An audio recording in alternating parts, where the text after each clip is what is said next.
नमस्कार दोस्तों, आज के इस कालखंड में आपका स्वागत है।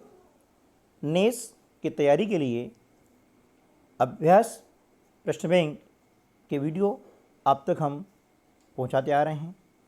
अभी तक हमने कक्षा 8 विषय विज्ञान के 7 वीडियो आप तक पहुंचा दिए गए हैं। आज हम कक्षा 8 विषय विज्ञान के 8वें वीडियो में आपका पुनः स्वागत करते हैं। तो चलिए शुरू करते हैं आज का वीडियो प्रश्न क्रमांक 95 से। महीने की पहली तारीख को नवचंद्र था। उसी महीने की 15 तारीख को कौन सा चित्र चंद्रमा की कला को प्रदर्शित करेगा। देखिए, जब पहली तारीख को नवचंद्र था, नवचंद्र यानी शुक्ल पक्ष का प्रथमा यानी पहली तिथि आती है। उस दिन चंद्रमा बहुत छोटा होता है। जैसे जैसे समय अवधि बढ़ती जाती है, चंद्रकलाएँ बढ़ती हुई चली जाती है और जब 15वीं तिथि होती है ना, उस दिन क्या होता है, पूर्ण चंद्रमा हो जाता है, जिसे हम पूर्णिमा कहते हैं। तो यहाँ पर देख रहे हैं कि ऑप्शन ए जो आपका सही जवाब हो जाएगा, क्योंकि यहाँ पर ये जो है पूर्ण चंद्रमा जो है दर्शाया गया है, तो ऑप्शन ए जो है सही जवाब हो जाएगा। ठीक है ना। चलिए नेक्स्ट क्वेश्चन, प्रश्न क्रमांक 96। मान लीजिए कि आप एक कार में हैं, ठीक है ना, आप एक कार में हैं और आंधी के साथ बिजली कड़क रही है। निम्नलिखित में से आपको संभावित नुकसान से बचाने का सबसे अच्छा तरीका कौन सा है। ए, कार में रहना। बी, कार से बाहर निकलना। सी, पास के पेड़ पर चढ़ना। डी, बाहर निकलकर बिजली के खंभे के नीचे खड़ा होना। तो देखिए, यदि हम किसी पेड़ पर चढ़ जाते हैं या किसी पेड़ के पास रहते हैं तो वहाँ पर बिजली गिरने की संभावना रहती है। ठीक है ना, बिजली के खंभे के पास भी बिजली गिरने की संभावना होती है। इसलिए हमें क्या करना है, कार से बाहर नहीं निकलना है और कार में ही रहना है, वहीं पर हम सुरक्षित रह सकते हैं। इसलिए ऑप्शन ए जो है वो हमारा सही जवाब हो जाएगा। ठीक है। चलिए नेक्स्ट क्वेश्चन लेते हैं, प्रश्न क्रमांक 97। हम किसी अदीप्त वस्तु को देख सकते हैं जब प्रकाश उससे ए, उत्सर्जित होकर आँखों तक पहुँचता है। बी, हमारी आँखों की ओर परावर्तित होता है। सी, आर पार गमन कर जाता है। डी, अवशोषित हो जाता है। तो देखिए, जब हम किसी वस्तु को देखते हैं तो वस्तु तभी हम दिखाई देती है जब प्रकाश का परावर्तन होता है। ठीक है ना। तो जब प्रकाश उससे हमारी आँखों की ओर परावर्तित होता है तभी हम उस अदीप्त वस्तु को देख सकते हैं। इसलिए ऑप्शन बी जो है हमारा सही जवाब होगा। ठीक है ना। प्रश्न क्रमांक 98। दिए गए चित्र में चिकित्सक किस दर्पण का उपयोग कर रहे हैं। ए, अवतल उत्तल दर्पण। बी, अवतल दर्पण। सी, उत्तल दर्पण और डी, समतल दर्पण। तो देखिए, डॉक्टर क्या करता है कि आप देख रहे हैं कि वह छोटी वस्तु को बड़ी रूप में देखना चाहता है। जब छोटी वस्तु को बड़े रूप में देखते हैं तो वहाँ पर अवतल दर्पण का उपयोग करते हैं। इसे हम आवर्धक लेंस भी कहते हैं। इसमें छोटी वस्तु जो है हमें बड़ी दिखाई देती है, इसलिए ऑप्शन बी जो है हमारा सही जवाब हो जाएगा। ठीक है। चलिए नेक्स्ट क्वेश्चन लेते हैं। वन उन्मूलन से होने वाले दुष्परिणाम हैं। ए, वायु प्रदूषण में कमी। बी, पृथ्वी पर ताप के स्तर में वृद्धि तथा वर्षा में कमी। सी, पृथ्वी पर ताप के स्तर में कमी तथा वर्षा में वृद्धि और डी, मृदा संरक्षण। तो वन उन्मूलन मतलब वन का कटाव होना, है ना, वन नष्ट हो जाना, वन खत्म हो जाना, ये इसका अर्थ होता है। तो यदि वन खत्म हो जाएंगे, वन की कमी हो जाएगी तो क्या होगा, है ना। देखो, वायु प्रदूषण कमी होगी नहीं होगी, है ना। पृथ्वी पर ताप के स्तर में वृद्धि तथा वर्षा में कमी होगी। जब वन कम हो जाते हैं, जंगल कम हो जाता है तो ताप के स्तर में वृद्धि हो जाती है, तापमान बढ़ जाएगा और वर्षा में कमी होगी, क्योंकि वृक्ष जो है वर्षा कराने में सहायक होते हैं। तो इसलिए ऑप्शन बी जो है हमारा सही जवाब होगा। ठीक है। अगला प्रश्न है, परखनली शिशु का विकास होता है? ए परखनली में, बी प्रयोगशाला में, सी मादा के शरीर में, डी नर के शरीर में। परखनली यानी टेस्ट ट्यूब, है ना, टेस्ट ट्यूब शिशु आपने नाम सुना होगा। तो यह जो है परखनली शिशु का विकास होता है मादा के शरीर में, इसलिए ऑप्शन सी जो है हमारा सही जवाब हो जाएगा। ठीक है। चलिए नेक्स्ट क्वेश्चन लेते हैं। मेंढक के जीवन चक्र की अवस्था टेंडपोल के कायांतरण के लिए कौन सा तत्व पानी में उपलब्ध होना चाहिए? ठीक है ना। Option A chlorine, B carbon, C sulphur और डी आयोडीन।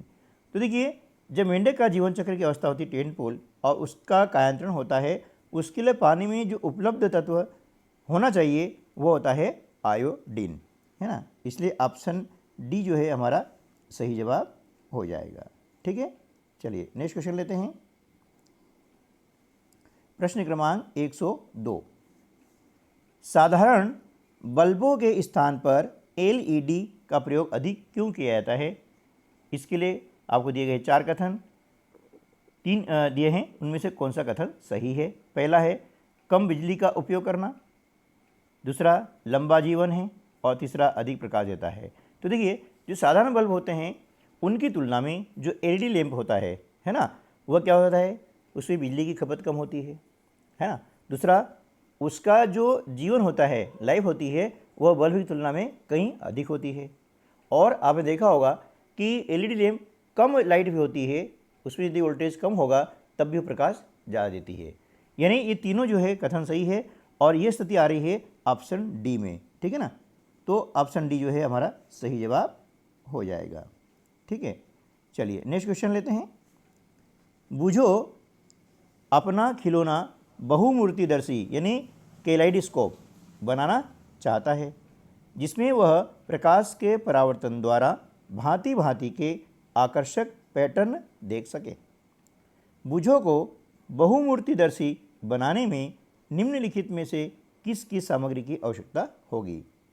देखो, आपने देखा होगा कैलाइडोस्कोप, जब मेला वगैरह लगता है तो वहाँ पर आपको बहुत सारे मतलब मिलते हैं और आपने भी इसका उपयोग किया होगा, जिसको हिलाते हैं और अंदर देखते हैं तो कई प्रकार के वो डिजाइंस नई मतलब देखने को मिल जाती है ना। तो उसको जब बनाते हैं तो बनाने के लिए हमें क्या चाहिए? समतल दर्पण चाहिए, है ना। उसमें 3 दर्पण की पट्टियाँ लगाई जाती है। उसके बाद में गत्ता चाहिए, डिस्क चाहिए और रंगीन कांच के टुकड़े चाहिए। ये चीज़ होने के बाद में आप जो है कैलाइडोस्कोप घर पे भी बना सकते हैं। चलिए, तो ये ऑप्शन बी जो है हमारा सही जवाब हो जाएगा। ठीक है। चलिए नेक्स्ट क्वेश्चन लेते हैं। प्रश्न क्रमांक 104, पहेली ने चित्र अनुसार एक वृत्ताकार डिस्क की सहायता से एक छोटा सा लट्टू बनाया, जिस पर इंद्रधनुष के 7 वर्णों को पेंट किया। वर्ण मतलब रंग। जब लट्टू घूर्णन करता है, घूमता है, तो वह किस रंग का दिखाई देता है? देखिए, जब डिस्क पर हम क्या करते हैं, 7 रंग जो है उसे पेंट कर देते हैं और इसको तेज़ी से घुमाते हैं तो हमें दिखाई देता है सफ़ेद रंग, है ना। क्या दिखाई देता है? सफ़ेद रंग, क्योंकि सफ़ेद रंग जो है वह 7 रंगों से मिलकर बना हुआ है। और जब सफ़ेद रंग अन्य रंगों में विक्षेपित होता है उसे हम कहते हैं वर्ण विक्षेपण। ठीक है ना। तो यहाँ पर हमारा सही जवाब हो जाएगा ऑप्शन सी कि वह रंग हमें सफ़ेद दिखाई देता है। ठीक है ना। आप ऐसा भी कर सकते हैं कि यदि आपके यहाँ कोई पुरानी डिस्क यानी वो क्या डिस्क रहती है, उसमें आप कलर करके तेज़ घुमाएंगे तो आप देखेंगे कि वो रंग सफ़ेद आपको दिखाई देगा। या फिर ऐसा कर सकते हैं कि वो सीडी आती है, सीडी को जब आप देखेंगे, है ना, लाइट लगाएंगे तो आप देखेंगे कि उसका जो परछाई पड़ती है ना, जो प्रकाश आता है वह 7 रंगों में विभक्त हो जाता है। इस घटना को हम कहते हैं, रंगों में विभक्त होने की घटना को कहते हैं वर्ण विक्षेपण। ठीक है ना। तो इससे संबंधित ये प्रश्न है। प्रश्न क्रमांक 105। ठीक है ना। नीचे दी गई सारणी में कुछ वाद्य यंत्रों के नाम दिए गए हैं। प्रत्येक वाद्य यंत्र के ध्वनि उत्पन्न करने वाले उसके कंपायमान मुख्य अंग कौन कौन से हैं? देखिए, यहाँ वाद्य यंत्र हैं वीणा, ढोलक, बांसुरी और झांझ, है ना।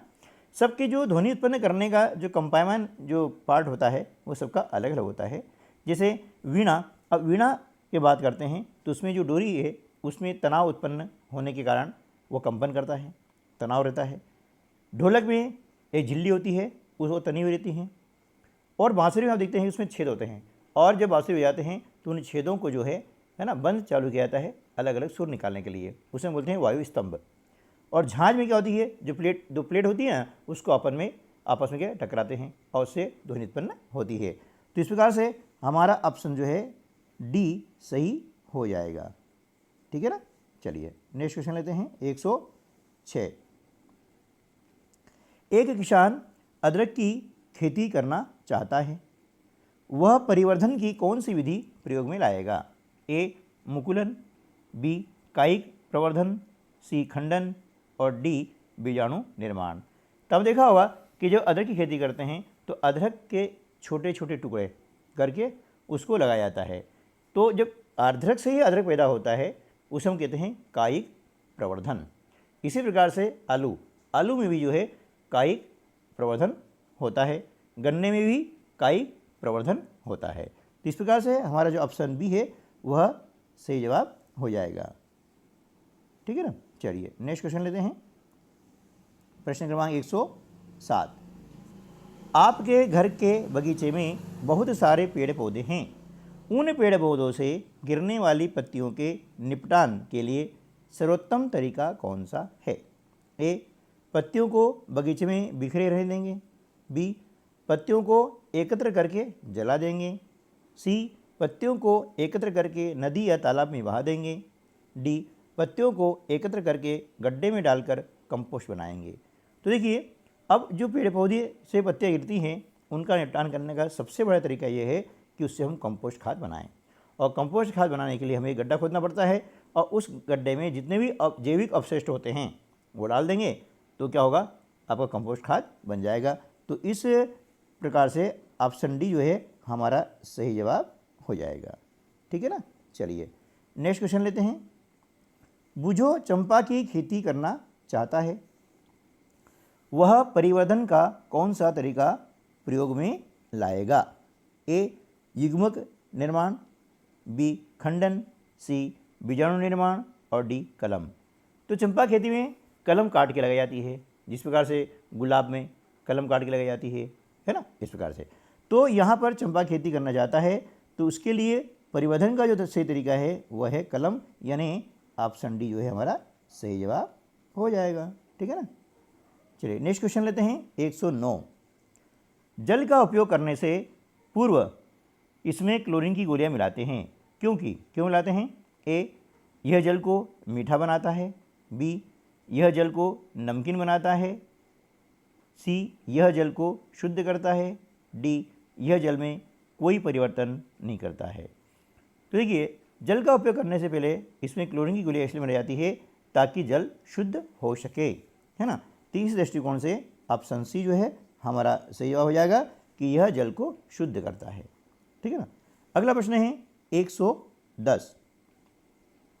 सामान्यतः धात्विक ऑक्साइड क्षारकीय और अधात्विक अम्लीय प्रवृत्ति के होते हैं। निम्नलिखित में से किस ऑक्साइड का जलीय विलयन नीले लिटमस का रंग लाल कर देगा? A sulphur dioxide, B magnesium oxide, C ferrous oxide और डी कॉपर ऑक्साइड। तो यहाँ पर आपका सही जवाब हो जाएगा सल्फर डाइऑक्साइड, यानी ऑप्शन ए आपका सही उत्तर होगा, ठीक है ना। चलिए नेक्स्ट क्वेश्चन ले लेते हैं, प्रश्न क्रमांक 111। 2 गज की दूरी मास्क है जरूरी नारा किस बीमारी से संबंधित है?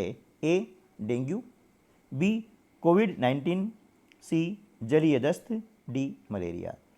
तो आपने अभी सुना होगा, 1 साल से आप लगातार सुनते चले आ रहे हैं, है ना। बिल्कुल सही पहचाना आपने कि 2 गज की दूरी मास्क है जरूरी, यह नारा जो है कोविड-19 बीमारी से संबंधित है। और अभी भी हमारा प्रोटोकॉल है ना, कि आपको इसको भी आ रहे हैं, अब तो मास्क लगाए आ रहे होंगे, ठीक है ना। तो मास्क लगाना जरूरी है जब तक भी इस बीमारी का अंत न हो जाए। चलिए प्रश्न क्रमांक 112, ईंधन के ऊष्मीय मान को किस मात्रक द्वारा प्रदर्शित किया जाता है? ए किलो जूल प्रति लीटर, बी किलोग्राम प्रति मिलीलीटर, सी किलो जूल प्रति ग्राम, डी किलो जूल प्रति किलोग्राम। ठीक है ना। तो ईंधन का जो ऊष्मीय मान है उसे प्रदर्शित करने के लिए किलो जूल प्रति किलोग्राम का उपयोग किया जाता है, इसलिए ऑप्शन डी यहाँ पर सही जवाब हो जाएगा। ठीक दोस्तों, तो आज की वीडियो में बस इतना ही। मिलते हैं अगले वीडियो में, तब तक के लिए नमस्कार, जय हिंद।